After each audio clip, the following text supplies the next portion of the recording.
بسم اللہ الرحمن الرحیم۔ السلام علیکم ورحمۃ اللہ وبرکاتہ۔ درود شریف پڑھنے والوں کے ساتھ قبر میں کیا ہوتا ہے؟ درود شریف قبر کی روشنی ہے اور درود شریف قبر کا نور ہے۔ درود شریف قبر کے اندھیروں کو تاریکیوں کو روشنی میں بدل دیتا ہے۔ محترم ناظرین، اجالوں میں بدل دیتا ہے، قبر کو نور سے منور کر دیتا ہے۔ آج بھی دنیا میں خوش قسمت انسان جو درود شریف کا وظیفہ کرتے ہیں، ان کی قبریں چمک رہی ہیں۔ نور کی روشنی سے ان کی قبریں نور مصطفیٰ سے جگمگا رہی ہیں۔ کوئی تو ایسا ساتھ ہو نا جو قبر میں ساتھ دے، جو قبر کی تاریکیوں کو روشنی میں بدل دے۔ آج میں آپ کو ایسے شخص کی کہانی بتاؤں گی جن کی قبریں درود شریف کی برکت سے روشنی میں بدل گئیں۔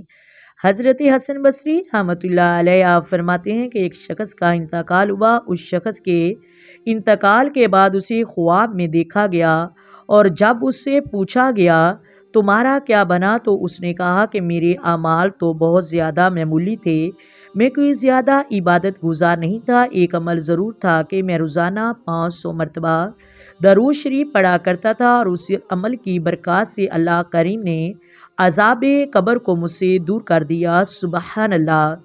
درود شریف کے فضائل اور برکات بہت زیادہ ہیں۔ مختصر درود شریف پڑھ سکتے ہیں۔ صلی اللہ علیہ وآلہ وسلم۔ روزانہ درود شریف کی تسبیحات ضرور کیا کریں۔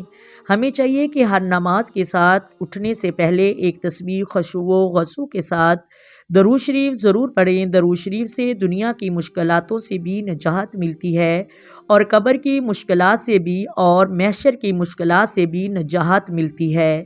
دعا ہے کہ اللہ تبارک و تعالی امت محمدیہ کو درود شریف پڑھنے کی توفیق عطا فرمائے، اور ہمیشہ نبی کریم صلی اللہ علیہ وآلہ وسلم کی ذات پر ہم سب کو درود سلام بھیجتے رہیں، اور درود و سلام کے صدقے اللہ تبارک و تعالی ہم سب کی نجات عطا فرمائے۔ آمین ثم آمین۔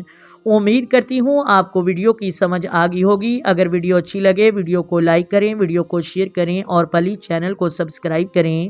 آئیں مل کر آقا دو عالم نور مجسم سرور کائنات صلی اللہ علیہ وآلہ وسلم کی ذات پر درود و سلام کی نذرانے پیش کریں۔ الصلاۃ والسلام علیک یا سیدی یا رسول اللہ، الصلاۃ والسلام علیک یا سیدی یا حبیب اللہ، الصلاۃ والسلام علیک یا سیدی یا نبی اللہ وعلی آلک وصحابک یا سیدی یا محمد رسول اللہ۔ محترم ناظرین، اللہ حافظ جی۔